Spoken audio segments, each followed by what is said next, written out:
Assalamualaikum warahmatullahi wabarakatuh. Saya sedang bersama dengan senior saya, kakak kelas saya di Mesir, Al-Mukarram, Ustadz Dr. Damanhur Abbas. Nikmati kajian-kajian tausiah beliau yang bergizi, berkualitas di channel Ustadz Damanhur Abbas. Jangan lupa tonton, subscribe, like, share, and comment. Assalamualaikum warahmatullahi wabarakatuh.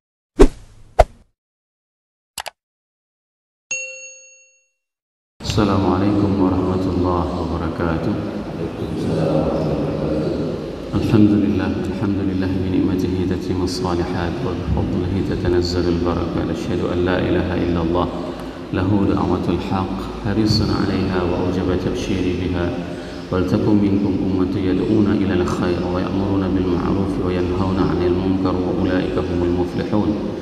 وأشهد أن محمدا عبده ورسوله بلغ الرسالة وأدى الأمانة ونصح الأمة وكشف الغمة حتى أتانا اليقين ليلها كنهارها لا يزيغ عنها إلا هالك. اللهم صل على سيدنا محمد النبي الأمي وعلى أزواجه أمهات المؤمنين وذرياته وآل بيته وأصحابه أجمعين. رب اشرح لي صدري ويسر لي أمري واحلل عقدة من لساني يفقهوا قولي. أما بعد. Para asatiz yang saya muliakan, ayah bunda yang saya cintai, dan bapak ibu jemaah salat subuh yang dirahmati Allah, marilah senantiasa kita memanjatkan puji dan syukur kita kepada Allah yang telah memberikan nikmat kesehatan kepada kita, di mana dalam sebuah kajian kedokteran dikatakan bahwasanya hal yang paling unik dari antara nikmat yang Allah berikan kepada kita adalah pada saat kita mempunyai kantung untuk penampungan air. Sehingga apabila dia sudah mencapai sekian milimeter, sekian cc, maka tidak ada satu orang pun yang bisa menahan untuk tidak membuang pipisnya. Kalau seandainya kita mengkonsumsi air itu melebihi daripada kandungan kantungnya, sensor itu akan menunjukkan kepada kita untuk harus mengeluarkannya segera. Berbeda dengan pada saat seseorang sudah full tank makan, akan tetapi dia terkadang tidak bisa menahan untuk tidak buang hajat besar. Tapi yang paling menarik, Allah ciptakan pada kita manusia tempat penampungan air, yaitu kandung kemih kita. Ini merupakan salah satu nikmat. Siapa yang membuat sensor seperti itu? Kenapa? Karena ada salah seorang teman, dia membeli mobil, mobilnya agak tua. Tiba-tiba mobilnya itu tidak mau hidup lagi. Kenapa? Karena meter minyaknya sudah tidak nyala lagi. Dipanggillah tukang bengkel, disuruh lihat mobilnya rusak apa, doronglah rame-rame. Ternyata permasalahan mobil tidak hidup adalah tidak ada minyak dalam mobil. Nah, bagaimana kalau seandainya tubuh kita sensornya itu tidak hidup lagi? Nah, bayangkan pada saat kita mengkonsumsi air, ya kan? Tidak hidup lagi sensornya, tiba-tiba bisa kelepas sendirian air kecilnya. Nah, ini merupakan salah satu di antara sekian banyak yang nikmat Allah berikan, namun nikmat tersebut jarang kita mensyukurinya. Tidak ada orang yang sanggup menahan pipis, namun orang masih ada yang sanggup untuk menahan untuk tidak buang air besar. Maka pada saat Allah berikan kepada kita seluruh perangkat tubuh kita masih dalam keadaan sehat walafiat, jadikanlah ini sebagai upaya kita untuk mensyukuri terhadap nikmat yang Allah berikan kepada kita. Selawat dan salam mari sama-sama kita panjatkan kepada junjungan kita Nabi besar Muhammad SAW yang mengajarkan kepada kita segala aspek tatanan kehidupan. Salah satu yang masih bisa kita praktekkan di bulan yang mulia ini, yaitu apabila seseorang itu berpuasa Ramadan penuh dan mengikutinya dengan 6 hari di Syawal, maka dia sama dengan berpuasa selama setahun penuh. Kata-kata yang digunakan oleh Rasulullah SAW itu adalah kata-kata thumma atba'ahu, kemudian dia mengikutinya.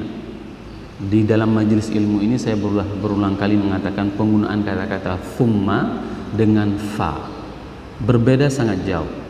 Kalau kata-kata pada saat saya mengatakan kepada jamaah, dakhal hadzal masjid Ahmad thumma Muhammad, itu menunjukkan bisa jadi setelah masuk si Ahmad ke dalam masjid, masuk juga si Zaidun, masuk juga si Kamarudin, dengan menggunakan kata-kata thumma. Bisa jadi ada selang, ada jeda. Tapi kalau seandainya penggunaan dalam bahasa Arab itu adalah fa, ya, dakhala hadzal masjid Ahmad fa jaa ba'da dzalika Muhammad, maka itu tidak ada jeda, tidak ada orang lain yang masuk setelah Ahmad, tidak ada jeda yang masuk ke dalam masjid setelah Ahmad kecuali si Muhammad. Maka betapa indahnya syariat ini. Kalau seandainya Rasul mengatakan fa'atba'ahu dengan kata-kata fa, maka setelah kita puasa 30 hari Ramadan, tanggal 1 Syawal kita harus puasa Syawal. Namun tidak, kita diberikan keringanan. Ada yang sanggup puasanya Senin Kamis Syawalnya, silakan. Ada yang sanggup puasanya Senin sampai seterusnya 6 hari, alhamdulillah. 1 hari dia lebaran, setelah itu hari kedua dia langsung ambil puasa Syawal. Boleh, nggak ada masalah. Karena inilah yang dinamakan dengan frame syariat. Jangan kita menyalahkan apa yang memang dibenarkan di dalam syariat. Maka ini kesempatan. Masih ada sekitar 15 hari lagi, ya, 14 hari lagi bulan Syawal.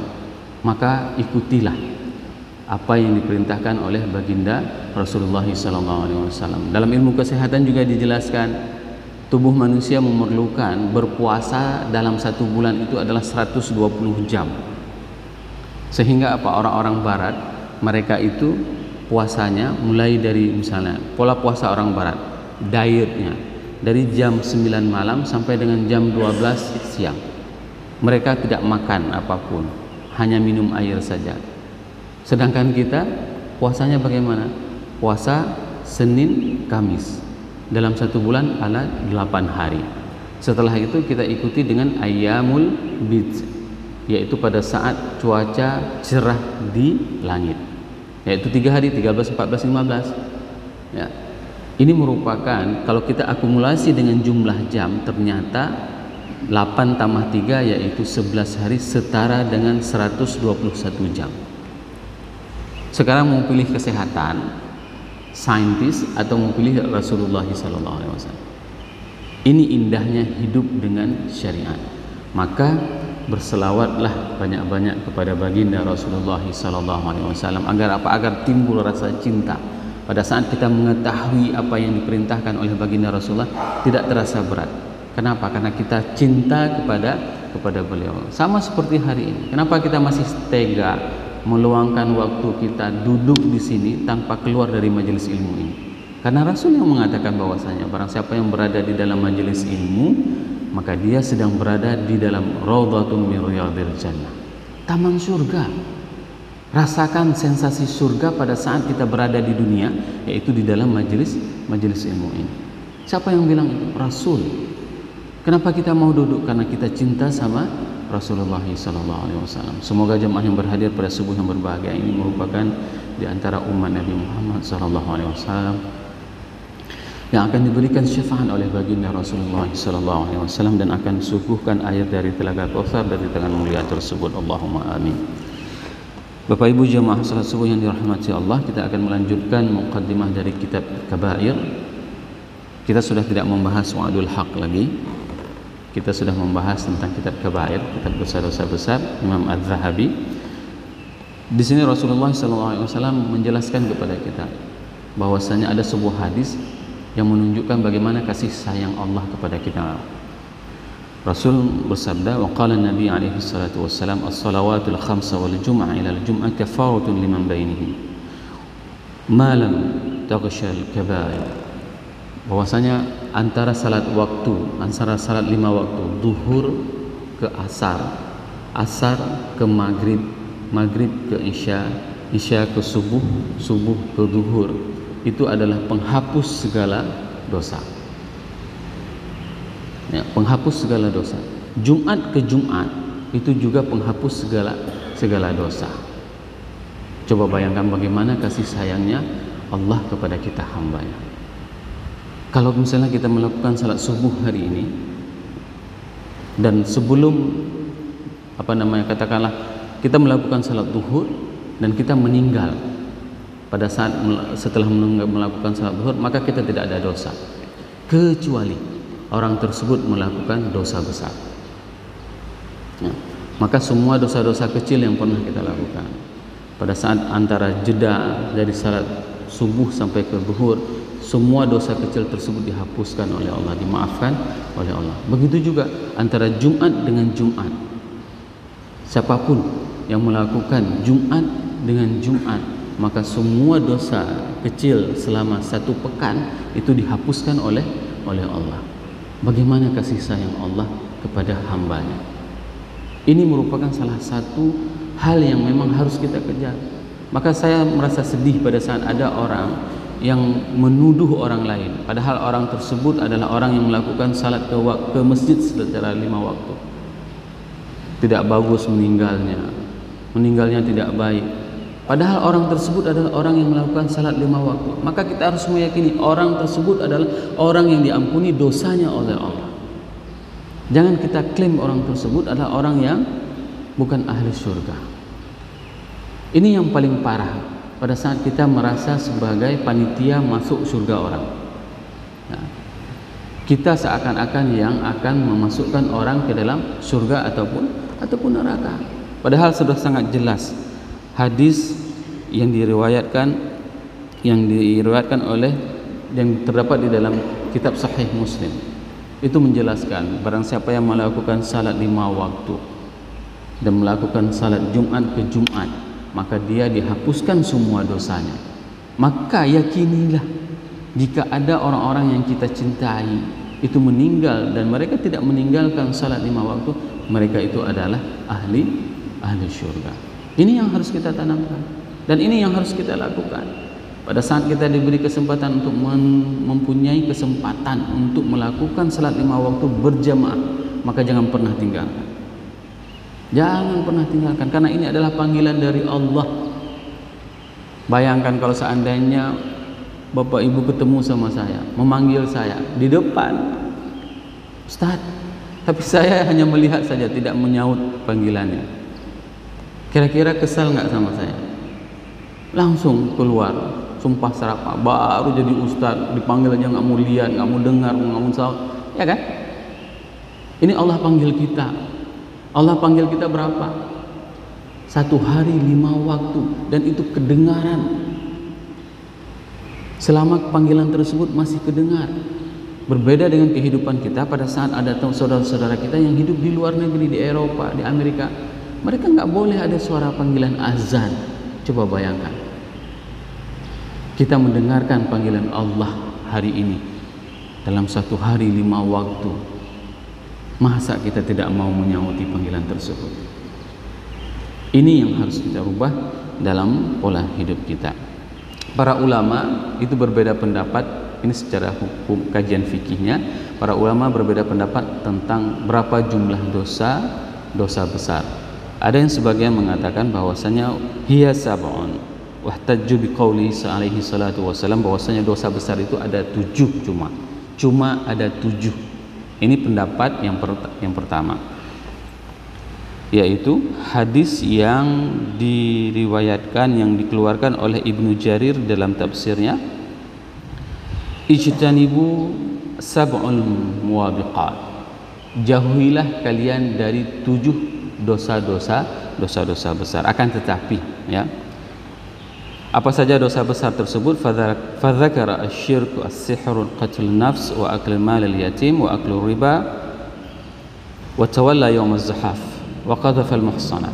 Apa saja yang dimaksud dengan dosa-dosa besar tersebut? Yang pertama adalah syirik, yang kedua adalah sihir, qatlun nafsi, bunuh diri, wa aklu mal al-yatim, makan harta anak yatim, wa aklu riba, makan riba, wa tawalla yaumuz zahaf, dan berpaling pada saat hari peperangan, wa qadhafal muhsanat, dan menuduh seorang berzina. Ini pendapat pertama sebagaimana yang disebutkan oleh Ibnu Jarir di dalam tafsirnya. Akan tetapi waja'a an Ibnu Abbas radhiyallahu anhu qala hiya ila sab'in. Ibnu Abbas mengatakan bahwasanya dosa-dosa besar itu 70 macam. jenisnya. Maka inilah yang akan kita pelajari. Jangan sampai kita tergelincir melakukan di antara 70 dosa besar tersebut. Insyaallah kita akan membahas ke-70 tersebut di dalam kitab Kabair lil Imam Az-Zahabi tersebut. Wa sadaqa wallahu Ibnu Abbas wal hadis fi ma hasara al-kabair walladhi yajtama'uhu wa huwa yaqul dalil anna irtikab al-hauban. Bahwasanya lebih tepat dan lebih condong kepada apa yang disampaikan oleh Ibnu Abbas, bahwasanya dosa-dosa besar itu yaitu jumlahnya 70 macam. Qala Allah Ta'ala innallaha la yaghfiru an yushraka bihi wa yaghfiru ma duna dzalik innahu man yusyrik billahi faqad harramallahu alaihi al-jannah. Ya. Bahwasanya Allah berfirman, innallaha la yaghfiru an yushraka bihi, Allah tidak mengampuni orang-orang yang mensekutukannya, wa yaghfiru ma duna dzalik, dan Allah akan mengampuni apapun dosa-dosa yang dilakukan oleh hambanya selain itu. Innahu man yusyrik billah, dan siapa saja yang bersekutu kepada Allah, faqad harrama alaihil jannah, maka Allah mengharamkan syurga kepadanya. Dan kita sudah membahas bagaimana dialog orang yang paling terakhir keluar dari surga, ya, sekadar refresh kembali, dia minta dekat dengan satu pohon. Setelah dia sampai satu pohon lagi, dia minta kepada satu pohon yang lainnya, sampai dia mendengarkan suara apa itu ya Allah? Oh, itu suara orang berdialog di dalam surga. Boleh enggak saya berdiri di pintu surga aja? Ya, sampai segitunya. Ya. Itu merupakan bagaimana orang-orang yang dikeluarkan di dalam neraka dan dimasukkan ke dalam surga. Baik, kita akan membahas tentang dosa yang pertama, kabair yang pertama, asyirku billahi ta'ala, wa huwa an taj'ala lillahi nidaan wa huwa khalquka wa ta'budahu ghairahu min al-hajar aw al-bashar aw syams aw al-qamar aw an-nabi aw al-syekh aw al-jana aw al-najm wal malak wa ghairi dhalik. Al-syirik itu merupakan kita menjadikan sekutu bagi Allah. Kita menyembah Allah, kita menyembah selain daripada Allah. Baik sembahan tersebut ya dalam bentuk ya batu-batuan, ataupun manusia, ataupun matahari, bulan, nabi, guru, ya, ataupun bintang, ataupun penguasa. Apapun sesembahan kita selain daripada Allah, ya, apapun sesembahan kita selain daripada Allah, itu yang dinamakan dengan syirik. Berapa banyak hari ini orang yang meyakini dia pakai batu. Batu inilah yang akan membuat dia itu sehat, ya. Batu itulah yang membuat dia itu akan menjadi kuat. Batu itulah yang membuat dia itu akan kebal. Batu itulah yang membuat dia itu terlindungi dari berbagai macam mara bahaya. Ini batu. Kalau dulunya mereka itu menyembah semua yang ada dilihat. Sebagaimana Hamzah mengatakan pada saat Hamzah berada di padang pasir, Hamzah mengatakan, tidak mungkin jagat raya yang begitu luas ini, bintang penuh di langit, sedangkan Tuhan dikurung di dalam Ka'bah. Tidak mungkin. Tidak mungkin Tuhan seperti itu, kata Hamzah. Pasti yang menciptakan jagat raya ini jauh lebih dahsyat. Kapan dilihat oleh Hamzah? Pada saat dia merenungi berada di gurun Sahara. Cobalah misalnya kita pergi ke dataran tinggi. Kalau misalnya Bapak Ibu pernah pergi ke Eropa, ke Finland, itu bisa melihat cuaca langit itu pada saat malam itu seperti ada warna-warni, ya, begitu indahnya. Tidak mungkin alam yang begitu indah itu Tuhannya itu harus berakhir di tiang. Tidak akan mungkin. Tidak mungkin Tuhan yang bisa menciptakan segala kesempurnaan ini, yaitu berbentuk katakanlah misalnya seperti manusia.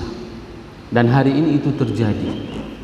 Kenapa diungkapkan menyembah selain Allah, baik berupa manusia? Berapa banyak di antara saudara-saudara kita umat-umat Islam itu yang jauh lebih takut kepada suami ataupun istrinya daripada takut kepada Allah. Dan ini banyak yang terjadi.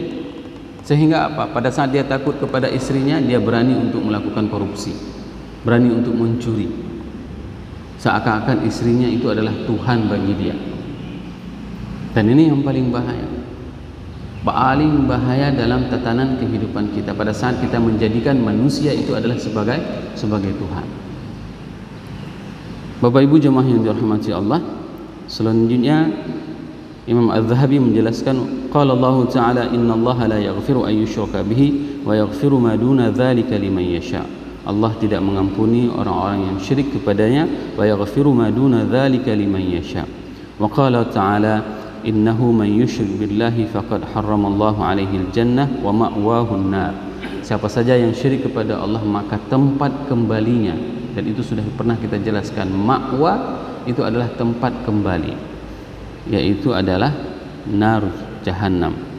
Wa qala ta'ala inna syirka la zulmun azim.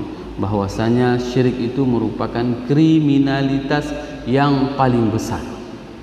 Ada beberapa kriminalitas, orang itu melakukan berbagai macam kemaksiatan, akan tetapi syirik, menyekutukan Allah, itu merupakan kriminalitas yang paling besar. Maka jangan pernah kita menjadikan guru, kita menjadikan nabi itu sebagai Tuhan. Kenapa? Karena ini yang paling banyak. Berapa banyak di antara orang-orang yang menjadikan orang-orang yang saleh itu sebagai Tuhannya. Dan ini banyak terjadi dikarenakan apa? Dikarenakan kedangkalan dalam memahami syariat ini, dalam memahami ajaran agama ini. Faman asyraka billahi thumma mata musyrikan fahuwa min ashabin nari qat'an. Barang siapa yang syirik kepada Allah dan kemudian dia mati tidak sempat bertobat, maka dia adalah penghuni neraka jahanam. Kama anna man amana billahi wa mata mu'minan fahuwa min ashabil jannah wa in udziba. Dan barang siapa yang beriman kepada Allah dan kemudian dia mati dalam keadaan beriman kepada Allah, maka dia itu adalah penghuni surga, kendati dia harus diazab terlebih dahulu. Kenapa diazab? Dikarenakan kesalahan-kesalahannya yang tidak pernah dia bertobat. Maka pada saat kita diberikan kesempatan seperti ini, ya, maka jadikanlah kita sebagai orang-orang yang meraih taubat dari Allah. Kenapa? Karena setiap hari laut itu minta diazab orang-orang yang pergi ke laut. Ada orang pergi ke laut, ya, dan dia tidak mau menyembah Allah, maka laut meminta kepada Allah untuk mengazabnya, ditenggelamkannya di dalam laut. Ada orang yang mencari rezeki di gunung, dan gunung pada saat itu meminta kepada Allah untuk dibinasakan orang yang mencari rezeki tersebut, dikarenakan mereka tidak taat kepada Allah, tidak mau menyembah Allah. Apa yang dikatakan oleh Allah? A antum khalaqtumu am ana alladzi khalaqtu. Apakah kalian yang menciptakan mereka atau aku yang menciptakannya? Maka Allah mengatakan, karena aku yang menciptakan, maka akulah yang akan menyayanginya. Apabila mereka meninggalkanku, fanadaituhu min ba'id. Apabila mereka bermaksiat kepadaku dan mereka meninggalkanku, maka aku memanggilnya dari kejauhan. Dipanggil orang-orang yang bermaksiat kepada Allah itu walaupun mereka jauh dari Allah. Begitulah kasih sayang Allah kepada kita hambanya. Maka ini adalah kesempatan. Kita mungkin pernah melakukan kesyirikan. Ada di antara jamaah yang pernah melakukan hal-hal seperti itu. Taubat dan ucapkan syahadat kembali. Agar apa? Agar semua dosa-dosa yang dulu itu diampunkan oleh Allah. Wa qala an-nabi alaihi salatu wasalam ala unabbiukum bil kaba'ir bi akbaril kaba'ir asyirku billah. Bukankah aku akan menyampaikan kepada kalian bahwasanya dengan dosa yang paling besar itu adalah syirik billah, Wa qala ijnabu sabul muwabiqat, dan jauhilah kalian dari 7 perkara yang besar, ya. Wa qala man baddala dinahu faqtuluh, barang siapa yang menggantikan, yang murtad, maka bunuhlah mereka. Imam Ibnu Qayyim menjelaskan bahwasanya kesyirikan tersebut ada yang dinamakan dengan 2 hal. Yang pertama itu adalah sebagaimana yang sudah kita jelaskan tadi, dalam bentuk perilaku, yaitu pada saat seseorang itu taat menyembah manusia, menyembah benda seperti matahari, bulan, bintang. Itu adalah jenis bentuk kesyirikan yang pertama. Dan Imam Ibnu Qayyim menjelaskan bahwasanya di dalam Madarikus Salikin, dalam kitabnya menjelaskan bahwa syirik itu bisa juga berbentuk riya dan sum'ah. Apa itu riya? Riya itu adalah kepingin dilihat oleh orang. Kenapa saya salat di masjid Darussalam ini? Supaya dilihat sama orang bahwasanya saya orang yang saleh. Bangun kita dari rumah kita, ya, sengaja kita ribut sedikit di rumah supaya tahu mertua bahwasanya menantunya adalah anak yang saleh. Begitu salat tahajud, sengaja salat tahajud di luar. Kenapa? Sajadah yang digelar tidak mau digulung, biar dilihat sama mertuanya, bereh menantu lu. Ya. Ini yang dinamakan dengan riya. Sama juga seperti ustaz. Kenapa mau mengisi kajian? Supaya bisa dilihat sama jamaah. Oh, ustaz tersebut istiqamah dia memberikan kajian. Oh, ustaz tersebut supaya bisa dilihat di YouTube. Banyak ini kameranya, pagi ini 1, 2, 3, 4. Ini yang dinamakan dengan riya. Melakukan sesuatu itu bukan dikarenakan Allah. Seharusnya pada saat seseorang itu menyampaikan ayat-ayat Allah ini, apa harapannya? Apa ekspektasinya? Harapannya itu ada di antara jamaah yang tersentuh hatinya, sehingga bertambah keimanannya kepada Allah dan kepada Rasul, sehingga bertambah kecintaannya kepada Allah dan kepada Rasul dengan mengikuti kajian ini. Pada saat dia mendengarkan kata-kata yang disampaikan oleh para ustadz tersebut, dia meniatkan, semoga ya Allah ada di antara mereka yang bertambah keimanannya kepadamu dengan apa yang saya sampaikan. Jangan sampai lisan saya ini membuat mereka jauh darimu dan Rasul. Ini yang dinamakan syirik, yaitu pada saat seseorang itu melakukan aktivitas sehari-hari dikarenakan riya dan sum'ah. Apa itu sum'ah? Agar kedengaran orang tersebut adalah orang yang baik. Berapa banyak hari ini orang-orang melakukan kebaikan itu supaya dibilang sama orang itu adalah orang yang baik. Misalnya, mohon maaf, misalnya dia bersedekah, akan tetapi supaya dibilang sama orang dia hebat sedekahnya. Bahkan yang lebih parah lagi, kalau sedekahnya banyak, itu lama-lama masukinnya. Misalnya uang 100.000, begitu lewat kota amal, lama dia supaya apa? Dibilang nanti sama tetangga-tetangga yang duduk di samping dia, hebat dia, sedekahnya banyak-banyak. Bahkan lebih parah lagi, ya, disuruh foto pas sedekah, lambatin lagi sedikit ya, tolong foto sebentar. Ini juga kejadian riya dan sum'ah. Maka apapun yang dilakukan, ya, menurut Ibnu Qayyim, beliau menjelaskan bahwasanya syirik itu bukan hanya seperti perbuatan yang sudah kita jelaskan tadi, akan tetapi sum'ah dan riya itu merupakan di antara jenis kesyirikan yang dilakukan oleh manusia. Di sini beliau menjelaskan bahwasanya seseorang itu sujud kepada gurunya, ya, itu juga termasuk di antara syirik, ya.